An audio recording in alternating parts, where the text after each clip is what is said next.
नमस्कार, मैं हूं प्रकाश श्रीवास्तव। हमारे खास कार्यक्रम पूरा सच में आपका स्वागत है। और खबरों की दुनिया में पूरा सच बहुत जरूरी होता है, क्योंकि झूठ से भी खतरनाक होता है अधूरा सच, और उसी तरह खतरनाक होती है अधूरी खबर। इसलिए हर खबर का पूरा सच हम आपको बताएंगे, वो भी तथ्यों, तर्कों और सबूतों के साथ। तो आइए बिना देर किए देखते हैं पूरा सच।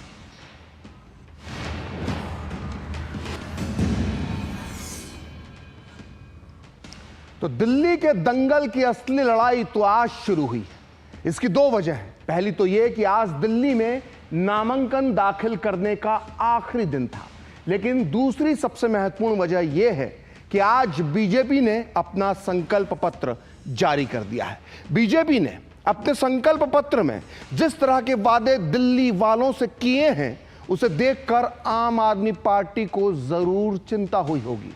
ऐसे में सवाल उठता है कि क्या बीजेपी का संकल्प, क्या केजरीवाल पर आपदा है? आज पूरा सच में हम बीजेपी के संकल्प पत्र के पीछे छुपी राजनीति पर बात करेंगे। क्या बीजेपी केजरीवाल के ही हथियार से केजरीवाल का शिकार करना चाहती है? इसके अलावा आज पूरा सच में हम जानेंगे कि दिल्ली के पूर्वांचल के वासी और दिल्ली के गुर्जर और जाट निवासी कैसे चुनाव में निभाएंगे अपना अपना किरदार। किस पार्टी से है, किस वोट बैंक पर किस पार्टी की है नजर, जानेंगे पूरा सच। तो देखते हैं पूरा सच पूरे विस्तार के साथ। तो केंद्रीय मंत्री और भाजपा के राष्ट्रीय अध्यक्ष जेपी नड्डा ने आज दिल्ली में पार्टी का संकल्प पत्र जारी कर दिया। उन्होंने महिलाओं, बुजुर्गों, विधवा, दिव्यांगों और गरीबों के लिए पार्टी की योजनाएं बताई। बीजेपी अध्यक्ष नड्डा ने कहा कि आप सरकार ने दिल्ली के नागरिकों के साथ धोखा किया है और यह सरकार गरीबों को परेशान करती है। उन्होंने कहा कि आम आदमी पार्टी की सरकार ने कोरोना के दौरान पूर्वांचल वालों को भी परेशान किया था। आज पूरा सच में हम आपको बीजेपी के संकल्प पत्र पर होने वाली राजनीति और इसका मतदाताओं पर कितना असर होगा ये बताएंगे। लेकिन पहले देखते हैं कि बीजेपी के संकल्प पत्र में क्या क्या वादे किए गए। बीजेपी ने अपने संकल्प पत्र में महिलाओं के लिए बड़ा ऐलान करते हुए कहा है कि महिला समृद्धि योजना के तहत 2,500 रुपए प्रति माह देगी बीजेपी अगर सरकार में आई तो, और उसे पहली कैबिनेट में लागू कर दिया जाएगा। बीजेपी ने अपने संकल्प पत्र में बात कही है। बीजेपी ने वादा किया है कि गरीब महिलाओं को 500 रुपए में गैस सिलेंडर और होली और दीपावली पर निःशुल्क फ्री में सिलेंडर मिलेगा। इसके अलावा गर्भवती महिलाओं को 21,000 रुपए नगद और न्यूट्रिशन किट भी दी जाएगी। पहली कैबिनेट बैठक में आयुष्मान भारत योजना लागू करेंगे, ऐसा बीजेपी ने वादा किया है। और इससे इस योजना से सभी नागरिकों को 10 लाख रुपए तक का मुफ्त इलाज मिलेगा। सभी वरिष्ठ नागरिकों का 10 लाख रुपए तक का मुफ्त इलाज किया जाएगा। और इसके अलावा ओपीडी चिकित्सा और सारी जांचें मुफ्त होंगी वरिष्ठ नागरिकों के लिए। और वरिष्ठ नागरिकों की पेंशन 2,000 से बढ़ाकर 2,500 की जाएगी, ये बीजेपी का वादा है। वहीं दिव्यांग, विधवा और वंचित लोगों को भी 2,500 से बढ़ाकर जो उनकी पेंशन थी या उनको सहायता थी प्रतिमाह की, वो अब 3,000 रुपए हर महीने कर दी जाएगी अगर बीजेपी सत्ता में आई तो। और गरीब क्षेत्रों में अटल कैंटीन के माध्यम से सिर्फ 5 रुपए में पौष्टिक भोजन दिया जाएगा। और दिल्ली में वर्तमान में चल रही जन कल्याणकारी योजनाएं जारी रहेंगी, यानी फ्री बिजली, पानी की सुविधा जो फ्री में मिलता है, बस सुविधा बीजेपी की सत्ता में आने के बाद भी जारी रहेगी। आइए सुनते हैं संकल्प पत्र जारी करते हुए बीजेपी के अध्यक्ष नड्डा ने क्या कहा।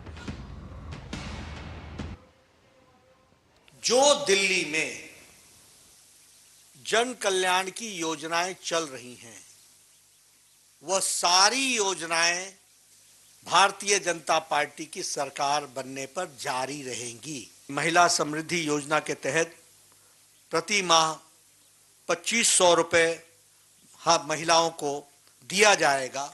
और पहली कैबिनेट मीटिंग में महिला समृद्धि योजना फर्स्ट कैबिनेट मीटिंग में पारित किया जाएगा। तो दिल्ली विधानसभा चुनाव के लिए तीनों प्रमुख पार्टियों ने वादों की झड़ी लगा दी है, जिसमें मुफ्त बिजली, पानी, बस यात्रा और महिलाओं के लिए नकद लाभ शामिल है। आम आदमी पार्टी के लोक लुभावन वादों की काट करने के लिए पहले कांग्रेस और अब बीजेपी ने महिलाओं, बुजुर्गों, बेरोजगारों के लिए आकर्षक वादों का ऐलान कर दिया है। सभी पार्टियों ने महिलाओं को लुभाने के लिए बढ़ चढ़कर दांव चला है। आम आदमी पार्टी ने जहां महिलाओं को हर महीने 2100 रुपए देने का वादा किया, तो कांग्रेस और बीजेपी ने भी 2500 रुपए देने की घोषणा कर दी है, यानी आम आदमी पार्टी से 500 रुपए ज्यादा। साथ ही बीजेपी ने गर्भवती महिलाओं को 21,000 रुपए और 6 पोषण किट देने की भी घोषणा की है। आम आदमी पार्टी ने जहां 60 साल से ऊपर के बुजुर्गों का इलाज पूरी तरह से मुफ्त करने का ऐलान किया है, तो वहीं बीजेपी ने आयुष्मान भारत योजना दिल्ली में लागू करने और इसके साथ 5 लाख रुपए का अतिरिक्त यानी एक्स्ट्रा हेल्थ कवर सभी बुजुर्गों को देने का ऐलान किया है और 10 लाख रुपए तक का इलाज सभी वरिष्ठ नागरिकों का मुफ्त में किया जाएगा, ये वादा किया है। जबकि कांग्रेस ने 25 लाख रुपए तक के मुफ्त इलाज का वादा किया है। बीजेपी के संकल्प पत्र में वरिष्ठ नागरिकों, बेसहारा महिलाओं और विधवाओं के लिए 3,000 रुपए तक की पेंशन का वादा भी है। वहीं आम आदमी पार्टी ने ऑटो चालकों के लिए, जो ऑटो रिक्शा चलाते हैं, उनके लिए 10 लाख रुपए का बीमा, उनकी बेटी की शादी में 1 लाख रुपए की सहायता का वादा किया है। जबकि कांग्रेस 1 साल की अप्रेंटिसशिप के दौरान हर महीने 8,500 रुपए देने का वादा कर रही है। आम आदमी पार्टी जहां वादा कर रही है कि दिल्ली में आम आदमी पार्टी सरकार बनने पर सरकारी स्कूलों में मुफ्त पढ़ाई, 20,000 लीटर मुफ्त पानी, 200 यूनिट तक मुफ्त बिजली, बसों में महिलाओं की मुफ्त यात्रा, बुजुर्गों के तीर्थाटन जैसी योजनाएं जारी रहेंगी। वहीं बीजेपी ने कहा है कि दिल्ली में चल रही सभी जन कल्याणकारी योजनाओं को वो जारी रखेगी अगर वो सत्ता में आती है तो, और इन्हीं अधिक प्रभावी और भ्रष्टाचार मुक्त बनाया जाएगा इन योजनाओं को, ऐसा बीजेपी ने वादा किया है। वहीं कांग्रेस ने 200 यूनिट की बजाय 300 यूनिट तक मुफ्त बिजली देने का ऐलान किया है। तो यह है वादों का पिटारा जो सभी राजनीतिक पार्टियों ने दिल्ली की जनता से किया है। लेकिन सवाल यह है कि कौन सी पार्टी इन वादों को पूरा करने पर खरी उतरती है। माफ कीजिएगा, जहां बीजेपी कह रही है कि वादों को पूरा करने के मामले में उसका रिकॉर्ड शानदार रहा है, वहीं आम आदमी पार्टी पूछ रही है कि क्या अब बीजेपी उसी के रास्ते पर तो नहीं चल रही है। आइए सुनते हैं बीजेपी और आम आदमी पार्टी का क्या कहना है। कि 2014 में हम लोगों ने 500 प्रॉमिसेस किए थे और जिसमें से 499 वर डिलीवर्ड। It was 99.99%। अगर मैं बात करूं 2019 की, तो we had promise 235, we completed 225, और जो बाकी भी बचे थे वो भी इम्प्लीमेंटेशन के स्टेज पर थे। It was 95.5%। जो हम बार बार कहते थे कि फ्री की रेवड़ी वो देश के लिए खराब नहीं है, भगवान का प्रसाद है, मोदी जी भी कहें सामने आके कि मैं गलत था, केजरीवाल सही था और ये फ्री की रेवड़ी देश के लिए अच्छी है। हालांकि केजरीवाल के बयान पर दिल्ली बीजेपी अध्यक्ष वीरेंद्र सचदेवा ने कहा है कि केजरीवाल रेवड़ी और विकास का फर्क नहीं समझ पाएंगे। उन्होंने कहा कि जब आम आदमी पार्टी बोलती है तो ऐसा लगता है कि जैसे वो खैरात बांट रहे हैं, और जब भाजपा बात करती है तो संपूर्ण समाज को साथ लेकर सुविधाओं के माध्यम से समाज के हर व्यक्ति को खड़ा करने की बात करती है। आपको बता दें कि केजरीवाल के चुनावी वादों की बहुत चर्चा हो रही है और इसकी वजह है उनका पास्ट रिकॉर्ड, यानी पुराना रिकॉर्ड। आपको भी याद होगा कि दिल्ली की गद्दी पाने के लिए 11 साल पहले केजरीवाल ने कई वादे कर चुनावी मैदान में एंट्री मारी थी और उसका यह नतीजा हुआ कि वो बम्पर वोटों के साथ चुनाव जीते। लेकिन अब 11 साल गुजरने के बाद उनके वादों और दावों पर सवाल उठने लगे हैं। दरअसल केजरीवाल ने वादे तो काफी किए, लेकिन उन वादों की डिलीवरी आधी अधूरी ही रही है। आइए पूरा सच जानते हैं कि आखिर केजरीवाल के वादों पर सवाल क्यों उठते हैं, इस चुनाव में भी क्यों सवाल उठ रहे हैं, और इसके लिए हमें केजरीवाल के अधूरे वादों की लिस्ट को देखना होगा, समझना होगा। केजरीवाल का पहला वादा था कि वो दिल्ली के स्कूलों को वर्ल्ड क्लास बनाएंगे, लेकिन हकीकत यह है कि आज भी दिल्ली के 2 लाख छात्र शिक्षा से वंचित हैं। केजरीवाल का दूसरा वादा था कि पूरी दिल्ली को वो 24 घंटे साफ सुथरा जल मुफ्त में नल से उपलब्ध करवाएंगे, लेकिन हकीकत में दिल्ली में 43% झुग्गीवासी बोतलों और टैंकर से पानी खरीदकर पीने को मजबूर हैं। केजरीवाल का तीसरा वादा। केजरीवाल ने कहा था कि दिल्ली को फ्री क्लिनिक और अस्पतालों का मॉडल बनाएंगे, लेकिन हकीकत यह है कि दिल्ली में 70% मरीज आज भी प्राइवेट अस्पतालों में जाते हैं। केजरीवाल का चौथा वादा। केजरीवाल ने कहा था कि वो 5 साल में यमुना को सुंदर और साफ बना देंगे, लेकिन हकीकत देखिए, यमुना पहले से भी गंदी और प्रदूषित हो गई है। 5वें वादे का हश्र भी देखिए केजरीवाल ने दावा किया था कि दिल्ली को प्रदूषण मुक्त कर देंगे, लेकिन साल दर साल आप और हम सब देखते हैं कि दिल्ली की हवा और भी ज्यादा प्रदूषित होती जा रही है। कम से कम प्रदूषण तो कम नहीं हुआ है। छठा वादा, केजरीवाल करप्शन मुक्त, भ्रष्टाचार मुक्त दिल्ली के नाम पर चुनाव जीते थे, लेकिन हकीकत यह है कि खुद भ्रष्टाचार के आरोप में केजरीवाल गिरफ्तार हो चुके हैं। यानी खुद सीएम, डिप्टी सीएम, 5 मंत्री, 1 सांसद और 10 विधायक भ्रष्टाचार के आरोप में जेल जा चुके हैं। केजरीवाल का 7वां वादा, दिल्ली का मुख्यमंत्री एक आम आदमी की तरह रहेगा, लेकिन केजरीवाल ने अपने सीएम हाउस पर करीब 50 करोड़ रुपए से भी ज्यादा खर्च कर दिए और उसे बेहद आलीशान बनाया।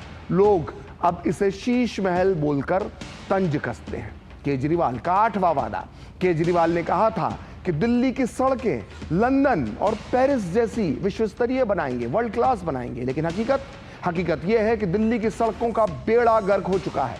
9वां वादा, केजरीवाल ने वादा किया था कि गाजीपुर कचरे का जो पहाड़ है गाजीपुर में उसे साफ किया जाएगा, लेकिन वो पहाड़ आज भी जस की तस ऐसा ही सीना ताने खड़ा है और उसमें रोज हजारों क्विंटल कचरा रोज डाला जा रहा है। और केजरीवाल के इन्हीं अधूरे और झूठे वादों की लिस्ट गिनाकर बीजेपी कह रही है कि इस बार दिल्ली चुनाव में जीत बीजेपी की ही होगी।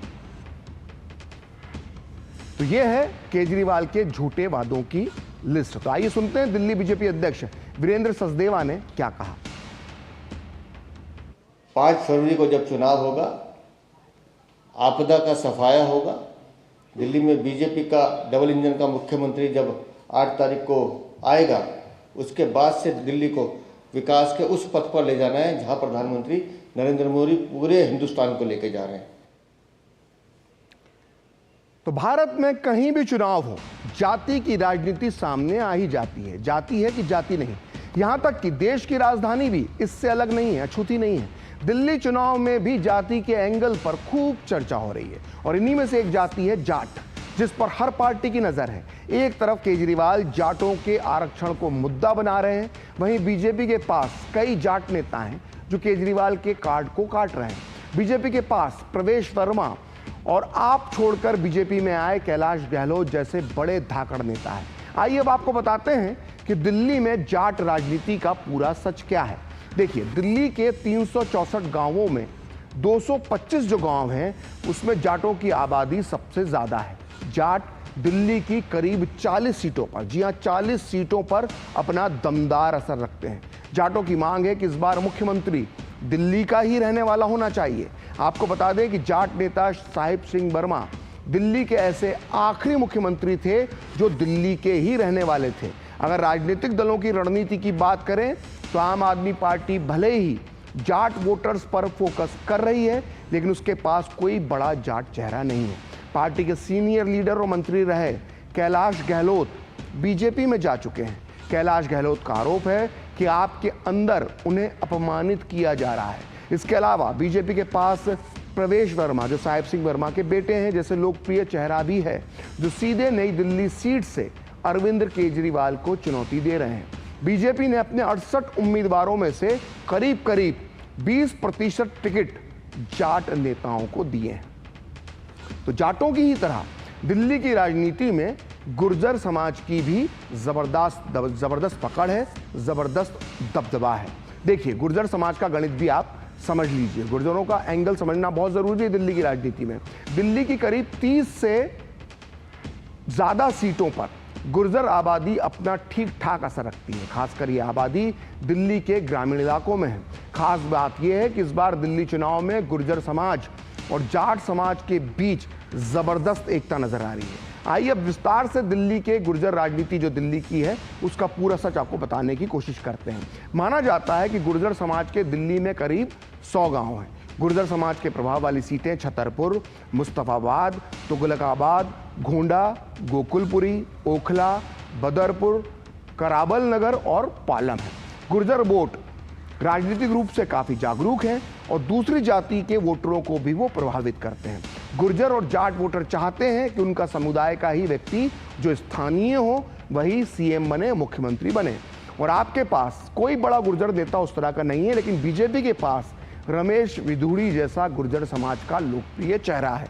रमेश विधुड़ी को बीजेपी ने सीएम आतिशी मारलेना के सामने कालकाजी सीट से चुनावी मैदान में उतारा है। तो दिल्ली में तेजी से बाहरी राज्यों से आने वालों की आबादी बढ़ी है। यही वजह है कि अब यहां की सत्ता की दशा और दिशा अब पूर्वांचली वोटर तय करते हैं। जाट और गुर्जर के बाद अब पूर्वांचली एंगल समझते हैं। पूर्वी उत्तर प्रदेश और बिहार से आए प्रवासी लोगों को हम यहां पर दिल्ली में पूर्वांचली कहते हैं। पूर्वांचली वोटों में सभी जातियों और धर्म के लोग शामिल हैं और पूर्वांचलियों के इस दबदबे को पहचान कर बीजेपी हो या आम आदमी पार्टी, दोनों ही पूर्वांचलियों के मुद्दे पर जमकर राजनीति कर रहे हैं। आइए आंकड़ों के जरिए समझते हैं कि दिल्ली की पूर्वांचल राजनीति का पूरा सच आखिर है क्या। तो दिल्ली की कुल आबादी में 25% पूर्वांचल के इलाकों से आए लोग बसते हैं। ऐसा माना जाता है कि पूर्वांचल के वोटर करीब 45 लाख हो सकते हैं, ऐसा माना जाता है। आपको बता दें कि 20 सीटों पर पूर्वांचली मतदाता का अहम रोल माना जाता है। यहां ये जीत और हार तय करते हैं। ऐसी सीटें हैं किराड़ी, बुराड़ी, उत्तम नगर, संगम विहार, बादली, जहां पूर्वांचल से आए लोगों का वर्चस्व है। वहीं जनकपुरी, मटियाला, द्वारका, नांगलोई, करावल नगर में भी पूर्वांचल वासी जीत और हार तय करते हैं, जबकि विकासपुरी और सीमापुरी सीट पर भी पूर्वांचली वोटरों का जबरदस्त प्रभाव है। तो एक तरफ दिल्ली चुनाव की वजह से इंडी गठबंधन में दरार पड़ गई है, वहीं कांग्रेस और आम आदमी पार्टी अलग अलग चुनाव लड़ रहे हैं। वहीं दूसरी तरफ दिल्ली चुनाव में एनडीए गठबंधन की दोस्ती और भी मजबूत होती दिख रही है। बीजेपी ने अपने सहयोगी दल एलजेपी को देवली और जेडीयू को बुराड़ी सीट दी है समझौते के तहत। देवली सीट पर एलजेपी के दीपक तंवर वाल्मीकि चुनावी मैदान में होंगे, वहीं बुराड़ी सीट पर जेडीयू के शैलेंद्र कुमार चुनावी ताल ठोकेंगे। आइए इस फैसले पर सुनते हैं एलजेपी नेता चिराग पासवान ने क्या कहा। कल भारतीय जनता पार्टी की तरफ से औपचारिक ये जानकारी साझा की गई थी कि देवली की सीट लोक जनशक्ति पार्टी रामविलास को दी गई है। मुझे खुशी है इस बात की कि देवली की सीट पर लोक जनशक्ति पार्टी ने एक ऐसे प्रत्याशी को लड़ाने का फैसला किया है जिन्होंने निरंतरता में समाज, अपने क्षेत्र के लोगों के बीच बिना किसी लालच के, बिना किसी चाहत के, निरंतरता में लंबे समय से इन्होंने कार्य करने का काम किया। गठबंधन के तहत देवली सीट से जो ये चुनाव लड़ने जा रहे हैं, इनकी जीत तो सुनिश्चित है ही, बल्कि मैं मानता हूं कि एक बड़े मार्जिन से ये वहां से जीतेंगे। वहीं दिल्ली चुनाव में इंडी गठबंधन पूरी तरह से बिखरता नजर आया। खासकर कांग्रेस और आम आदमी पार्टी के बीच घमासान का असर यह हुआ कि समाजवादी पार्टी और टीएमसी जैसे गठबंधन सहयोगियों ने कांग्रेस से किनारा कर लिया और केजरीवाल के साथ जाकर वो खड़े हो गए। ऐसे में इंडी गठबंधन में मचे घमासान पर बीजेपी चुटकी ले रही है। समाजवादी पार्टी का आप पार्टी को समर्थन है, इसका मतलब ये नहीं कि हम कांग्रेस के विरोध में खड़े हैं। जिस रणनीति के सहारे हम लोग काम कर रहे हैं, वो रणनीति यही बताती है कि आप ही पार्टी जो संघर्ष में है और जिस मसले को लेकर के जहां से शुरुआत इंडिया गठबंधन हुआ है कि रीजनल पार्टी जो जहां मजबूत है उसके साथ खड़ा होगा। कांग्रेस की स्थिति ऐसी हो चुकी है कि वो समाजवादी पार्टी के साथ एक सिचुएशनशिप में है। समाजवादी पार्टी उनका समर्थन मिल्कीपुर में ले लेती है और यूं ही जैसे उत्तर प्रदेश का बॉर्डर पार करके दिल्ली आते हैं तो वहां पर वो कांग्रेस को 3 तलाक दे देती है और आम आदमी पार्टी का समर्थन ले लेती है। और यही तो इंडिया अलायंस है। No mission, no vision, only अपना एम्बिशन, अपना अपना करप्शन, कमीशन, कंफ्यूजन और मोदी के खिलाफ ऑब्सेशन। में वक्त एक ब्रेक का, और ब्रेक के बाद बताएंगे कि आस्था के महाकुंभ पर अखिलेश यादव क्यों हैं परेशान।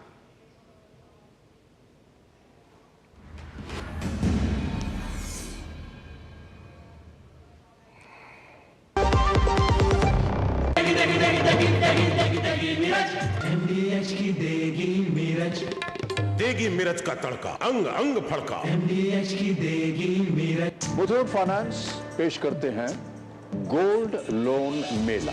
गोल्ड लोन लेने पर और कस्टमर रेफर करने पर पाइए सुनहरा मौका, लाखों के गिफ्ट वाउचर जीतने का, साथ ही साथ जीतें आप 24 कैरेट खरा सोना।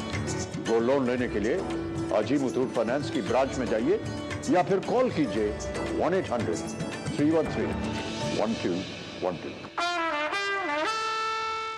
रिटायरमेंट प्लानिंग के लिए तेरा SIP के बारे में क्या ख्याल है? रिटायरमेंट अभी तो पूरी लाइफ बाकी है यार। और तुझे नहीं लगता अगर रिटायरमेंट के बारे में अभी से नहीं सोचे तो आगे जाके प्रॉब्लम होगी? पर रिटायरमेंट के बारे में सोचना क्यों है इतना जरूरी? जब तक आप रिटायर हो जाएंगे महंगाई काफी ज्यादा बढ़ जाएगी और आपकी इनकम वो तो रुक ही जाएगी। इसीलिए आज ही म्यूचुअल फंड्स में SIP शुरू कीजिए और हर महीने थोड़ा थोड़ा करके धन इकट्ठा कीजिए एक कंफर्टेबल रिटायर्ड लाइफ जीने के लिए। अधिक जानकारी के लिए अपने वित्तीय सलाहकार से परामर्श करें। LIC म्यूचुअल फंड द्वारा निवेशक शिक्षा की एक पहल। म्यूचुअल फंड निवेश बाजार जोखिम के अधीन है। योजना से संबंधित सभी दस्तावेजों को ध्यान से पढ़ें। गोल्डी मसाले के 100 ग्राम के स्पेशल पैक्स में फ्रेशनेस लॉक है। ऐसे गोल्डी मसाले जहां जाएं रिश्ते बनाएं।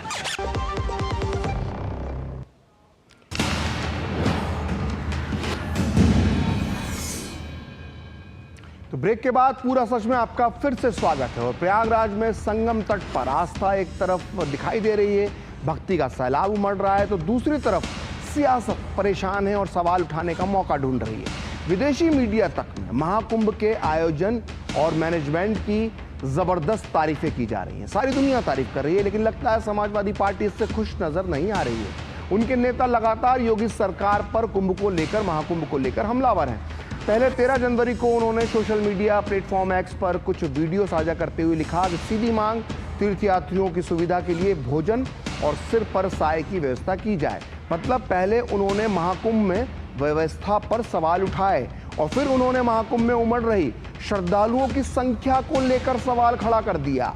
उन्होंने कहा कि सरकार की ओर से जारी किया गया हर आंकड़ा फर्जी है। आप भी सुनिए अखिलेश यादव का बयान, फिर हम आपको बताएंगे कि महाकुंभ में कैसे होती है करोड़ों लोगों की गिनती और क्या है इसका पूरा सच। सरकार का हर आंकड़ा फर्जी, कुछ ट्रेनें खाली आ रही हैं। सुनने में आया गोरखपुर वाली खाली ट्रेन गई है पूरी, और नहीं मानता भी वीडियो दिखा सकता हूं मैं आपको। लेकिन ये बात मोटी मोटी मान लीजिए कि बीजेपी का हर आंकड़ा फर्जी है। दरअसल महाकुंभ में इस बार 45 करोड़ श्रद्धालुओं के पवित्र संगम में स्नान करने का अनुमान लगाया जा रहा है, भले ही अखिलेश यादव माने या ना माने। देखिए, पहले ही दिन 5 करोड़ से ज्यादा श्रद्धालु महाकुंभ में आए, जो अपने आप में एक रिकॉर्ड है, भले ही अखिलेश माने या ना माने।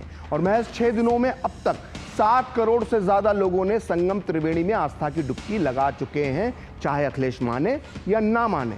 लेकिन महाकुंभ में आने वाली इतनी भारी भीड़ की गिनती आखिर कैसे होती है, ये अखिलेश यादव जैसे लोगों को बताना जरूरी है, जो सवाल उठा रहे हैं। इसका चलन कब से शुरू हुआ, पहले जान लेते हैं गिनती कैसे शुरू हुई।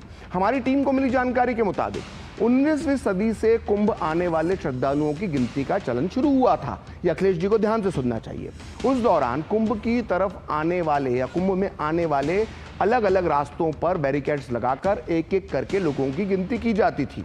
साथ ही कुंभ आने वाली ट्रेनों के टिकट की गिनती करके भी भीड़ का अनुमान लगाया जाता था, लेकिन तब भीड़ लाखों की संख्या में आती थी, जो अब करोड़ों में तब्दील हो गई है। ऐसे में अखिलेश जी को पता होना चाहिए कि गिनती के तरीके भी बदल गए हैं। आइए हम आपको भी बताते हैं, अखिलेश यादव को भी बताते हैं कि इस बार महाकुंभ में आखिर कैसे भीड़ की, श्रद्धालुओं की गिनती हो रही है। देखिए, श्रद्धालुओं की गिनती के लिए एक स्पेशल क्राउड असेसमेंट टीम बनाई गई है, जो रियल टाइम बेसिस पर हाईटेक उपकरणों की मदद से लोगों की गिनती का काम कर रही है। इस काम में AI यानी आर्टिफिशियल इंटेलिजेंस से लैस कैमरों का इस्तेमाल किया जा रहा है। ये कैमरे लोगों के चेहरे को स्कैन करते हैं और वहां मौजूद भीड़ के हिसाब से ये अनुमान लगाते हैं कि कितने घंटे में कितने लाख लोग महाकुंभ में आए हैं। इस समय महाकुंभ क्षेत्र में ऐसे करीब 1800 कैमरे लगे हैं। सोशल क्राउड असेसमेंट टीम लोगों की गिनती करने के लिए ड्रोन की भी मदद ले रही है। ड्रोन कैमरों से एक निश्चित क्षेत्र में भीड़ के घनत्व को मापा जाता है और यह पता लगाया जाता है कि एक दिन में कितने लोग महाकुंभ में शामिल हो रहे हैं और कितने लोगों ने संगम में स्नान किया है। इसके अलावा कितने लोग किस रूट से आ रहे हैं और किस खास एरिया में क्राउड डेंसिटी क्या है, वो भी कैमरों के माध्यम से ही तय की जाती है, आंकड़ा उसका जारी किया जाता है। इसके अलावा एक ऐप के जरिए भी लोगों के पास मौजूद जितने मोबाइल फोन है उसके औसत आंकड़े की भी गिनती की जा रही है और ये सभी डेटा क्राउड असेसमेंट टीम को भेजा जा रहा है जो लोगों की गिनती के फाइनल आंकड़े मुहैया करवा रही है। तो देखा आपने, महाकुंभ के आंकड़े जुटाने के लिए अब अलग अलग स्तरों पर तकनीक की मदद ली जा रही है ताकि ज्यादा से ज्यादा सटीक आंकड़े जुटाए जा सकें। आइए अब सुनते हैं कि अखिलेश यादव की ओर से महाकुंभ के आंकड़ों को फर्जी बताने पर बीजेपी, कांग्रेस और साधु संतों ने क्या कहा।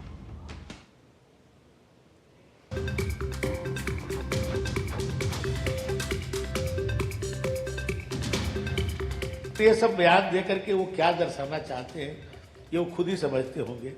वोट की राजनीति होनी चाहिए, लेकिन जहां भारत के स्वाभिमान, भारत के संस्कृति और सभ्यता की बात आती है वहां हम सबको एक होकर के उस चीज को मजबूत करने की कोशिश करनी चाहिए। ये हमारी आस्था का प्रश्न है, ये धार्मिक आयोजन है और विगत सदियों से, सैकड़ों साल, हजारों साल से होते चला आ रहा है। जिसकी आस्था है वो जाके दर्शन करेगा, स्नान करेगा। मुझे लगता है कि न सरकार को इसमें आंकड़े बताने की जरूरत है, न इस पे आगे किसी को बोलने की जरूरत है। समाजवादी पार्टी के अध्यक्ष माननीय अखिलेश यादव जी खुद कहीं और डुबकी लगा के ट्वीट कर रहे थे। वो खुद महाकुंभ में नहीं गए, तो जब महाकुंभ में नहीं गए तो घर बैठ करके वो कहां से टीवी पे काउंटिंग कर रहे थे क्या? उनके पास अगर खुद के आंकड़े हैं तो बता दें। कल इनके एक नेताजी कह रहे थे कभी वो जो पहले जो एक विदेशी यूनिवर्सिटी थी उन्होंने आंकड़े दिए थे, कभी वो आंकड़े सही थे और हमारे वाले आंकड़े जो उस यूनिवर्सिटी ने दिए थे।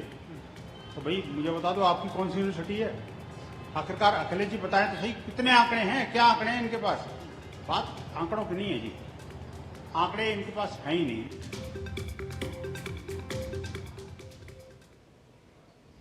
तो आज पूरा सच में इतना ही। अगले सप्ताह फिर होगी आपसे मुलाकात अपने इस खास कार्यक्रम पूरा सच में किसी और सियासी मुद्दे की पड़ताल के साथ। तो मुझे और मेरी पूरी टीम को दीजिए अनुमति। नमस्कार।